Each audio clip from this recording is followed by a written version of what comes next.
उस बूढ़े आदमी की पत्नी थी। उसी की तरह बुजुर्ग और झुर्रियों वाले चेहरे वाली रुक्मा ने आगे बढ़कर रिद्धिमा के सर पर हाथ रखा और मुस्कुराते हुए उससे कहा, चिंता ना कर छोरी, थारे को कोई तकलीफ ना होने दूंगी, तो बिल्कुल ठीक रहेगी यहाँ पर। रिद्धिमा उस बूढ़ी औरत की बात सुनकर हैरान थी। रिद्धिमा जानना चाहती थी कि आखिर उसे कैसे पता चला कि रिद्धिमा प्रेग्नेंट थी, और इसीलिए उसने रुक्मा देवी से पूछा, लेकिन आपको कैसे पता कि मैं मां बनने वाली हूँ? रिद्धिमा की बात सुनकर वह बूढ़ी औरत रुक्मा देवी हंसने लगी और हंसते हुए उसने रिद्धिमा को कुछ ऐसा जवाब दिया जिसे सुनने के बाद कुणाल और रिद्धिमा दोनों को भी हंसी आ गई और आश्चर्य भी हुआ। अरे छोरी, तुम्हारी उम्र ना दिखाई दे रही थारे को?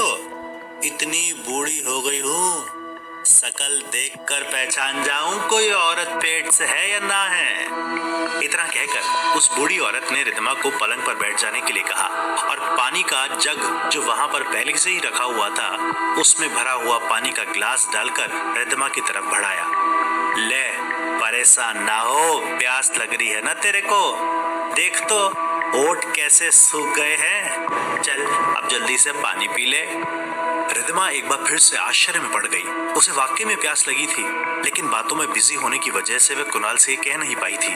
रिद्धिमा ने मुस्कुराते हुए रुक्मा देवी से सिर्फ इतना पूछा, आपको सब पता चल जाता है ना? कुणाल काफी देर से उस बूढ़े आदमी का उससे नाम जानना चाहता था, क्योंकि उसकी पत्नी का नाम तो कुणाल और रिद्धिमा को पता चल गया था, लेकिन उस बूढ़े आदमी से अभी तक उन्होंने उसका नाम नहीं पूछा था, और इसीलिए कुणाल ने उससे सवाल किया, वैसे बाबा जी आपका नाम क्या है? उस बूढ़े आदमी ने बड़े ही प्यार से कुणाल के सर पर हाथ रखा और अपना नाम बताया। मारो नाम भैरव सिंह है। कुछ देर उस भैरव सिंह और रुक्मा देवी से बात करने के बाद कुणाल और रिद्धिमा ने वहां से चलने की इजाजत मांगी।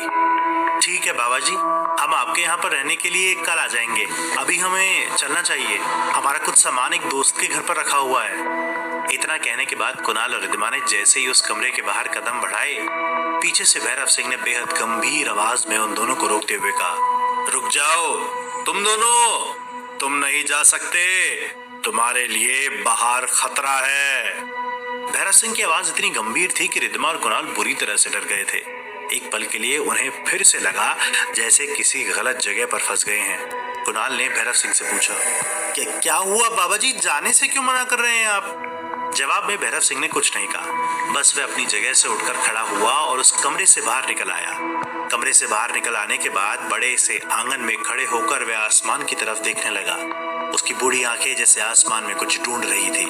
रुक्मा देवी भी उसके साथ आंगन में निकल आई और चारों तरफ घूम घूम कर आसमान की तरफ देखने लगी। उन दोनों को इस तरह देखकर रिद्धिमा को कुछ अजीब सा लग रहा था। उसने बेहद धीमी आवाज में कुणाल से पूछा कि ये सब क्या हो रहा है कुणाल? आई होप सब कुछ ठीक हो। ठीक उसी वक्त भैरव सिंह ने चेतावनी देते हुए कुणाल से कहा, वो आने वाली है, जब वो आएगी ना चारों तरफ तबाही होगी। इस वक्त तुम दोनों को हवेली से बाहर नहीं जाना चाहिए, बिल्कुल ठीक नहीं है, दोनों अंदर कमरे में जाओ। कुणाल और रिद्धिमा डर गए थे। रिद्धिमा ने घबराते हुए बुजुर्ग आदमी से पूछा, किसकी बात कर रहे हैं आप? कौन आने वाली है? इस बार जवाब दिया रुक्मा देवी ने, छोरी थारे को शायद पता ना है, काली आंधी चलने वाली है थोड़ी देर में। वे देख, दूर आसमान में काले बादलों का धुआं उठ रहा है। इतना कहकर उस रुक्मा देवी ने आसमान में एक तरफ इशारा किया। रिद्धिमा और कुणाल ने जब उस तरफ देखा तो उन्हें आसमान में काले काले धूल के गुब्बारों से भरे हुए नजर आए। रिद्धिमा और कुणाल दोनों ही हैरान थे। रिद्धिमा ने आश्चर्यचकित होकर रुक्मा देवी से सवाल किया, लेकिन आपको कैसे पता चलता है, मेरा मतलब आंधी आने का? भैरव सिंह ने अपने हाथों का इशारा करके जल्दी से सबको अंदर जाने के लिए कहा। अंदर जाते जाते भैरव सिंह लगातार बस यही कहे जा रहे थे, आज की रात किसी को बाहर नहीं निकलना है, आज की रात काली आंधी चलेगी और वो फिर आ सकती है, उसका कोई भरोसा नहीं, वह जब भी आती है किसी ना किसी को खा जाती है, निगल लेती है।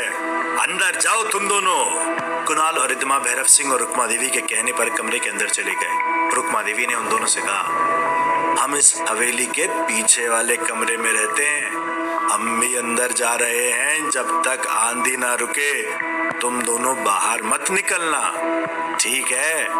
कुछ देर बाद मैं खुद खाना लेकर तुम्हारे लिए आऊंगी। उन दोनों को बाहर न आने की हिदायत देकर रुक्मा देवी और भैरव सिंह वहां से चले गए। कुणाल और रिद्धिमा अपने कमरे का दरवाजा बंद करके बैठ गए थे। अभी तक उनके कुछ भी समझ में नहीं आ रहा था, लेकिन उस बूढ़े जोड़े की बात मानने के अलावा उनके पास कोई चारा नहीं था। अभी आंधी अपने पूरे जोरों पर नहीं थी। कुछ देर बाद रुक्मा देवी कुणाल और रिद्धिमा के लिए थाली में खाना लगाकर उनके कमरे में दे गई और किसी भी हालत में उनको कमरे से बाहर आने के लिए मना करके वापस अपने घर चली गई। रिद्धिमा ने डरते हुए कुणाल से पूछा, क्या हमें ये खाना खाना चाहिए कुणाल? कहीं ये... रिद्धिमा की बात को बीच में ही काटते हुए कुणाल ने कहा, नहीं रिद्धिमा, चाहे कुछ भी हो, लेकिन इतना तो मैं भी समझ चुका हूँ कि रुक्मा जी और उनके पति भले लोग हैं। वो शायद हमारी मदद कर रहे हैं। मुझे नहीं लगता कि खाना खाने से हमें कोई नुकसान होगा। वैसे भी बहुत देर हो गई और तुमने कुछ खाया भी नहीं है। कुणाल और रिद्धिमा दोनों ने रुक्मा देवी का दिया हुआ खाना खा लिया। खाना खत्म करके जैसे ही रिद्धिमा और कुणाल खड़े हुए, आंधी ने अपना जोर पकड़ लिया था। जोर जोर से हवाओं के चलने की आवाज पूरे गांव में सुनाई दे रही थी। काली आंधी चलने की आवाज में इतना खौफ था कि कोई भी इंसान सुनने के बाद डर जाए। कुणाल ने कमरे की खिड़कियां और दरवाजे कसकर बंद किए हुए थे, लेकिन आंधी के जोर से वे बुरी तरह से खटखटा रहे थे। ऐसा लग रहा था जैसे तबाही का कोई मंजर पूरे गांव में फैला हुआ था। एक दूसरे का हाथ थामकर कुणाल और रिद्धिमा डर रहे थे, लेकिन उन्हें पूरा भरोसा था कि वे हवेली में सुरक्षित है। आंधी अपने जोरों पर चल रही थी। चारों तरफ वीरानगी और सन्नाटा फैला हुआ था। तभी अचानक से चारों तरफ अंधेरा हो गया। गांव की लाइटें चली गईं। अक्सर ऐसी तेज आंधियों में बिजली के खंभे उखड़ जाने की वजह से वहां पर लाइट का जाना एक सामान्य सी बात थी। अब चारों तरफ अंधेरा ही अंधेरा था। कुणाल ने अपने मोबाइल की टॉर्च जलाकर चारों तरफ देखने की कोशिश की और उसने रिद्धिमा से कहा, रिद्धिमा, मेरे मोबाइल की बैटरी खत्म होने वाली है और आंधी पता नहीं कितनी देर चलेगी। मैं जाकर रुक्मा जी से मोमबत्ती लेकर आता हूँ, तब तक तुम यहीं रुकना। कुणाल की बात सुनकर रिद्धिमा डर गई। नहीं कुणाल, उन्होंने हमें बाहर जाने से मना किया था। कुणाल ने रिद्धिमा को समझाया, लेकिन उन्होंने हमें हवेली से बाहर जाने के लिए मना किया था। मैं हवेली से बाहर नहीं जा रहा हूँ, बस पीछे वाले कमरे तक जा रहा हूँ। रिद्धिमा ने कुणाल को बार बार रोकने की कोशिश की, लेकिन कुणाल ने उसकी एक बात नहीं सुनी। किसी तरह समझाकर रिद्धिमा को वह वहीं पर छोड़कर कुणाल रुक्मा देवी के पास रोशनी का कोई उपाय करने के लिए चला गया। कुणाल को गए हुए अभी 1 मिनट भी नहीं बीता था। ठीक उसी वक्त रिद्धिमा के कमरे के दरवाजे पर किसी के जोर जोर से खटखटाने की आवाज आने लगी। डर के मारे रिद्धिमा को पसीना आ गया था। उसने पूछा, कौन है बाहर? कुणाल तुम हो? लेकिन बाहर से कोई जवाब नहीं आया। बस कोई था जो लगातार रिद्धिमा के कमरे का दरवाजा बुरी तरह से पीट रहा था। रिद्धिमा की समझ में नहीं आ रहा था। उसका फोन पहले ही स्विच ऑफ रखा था।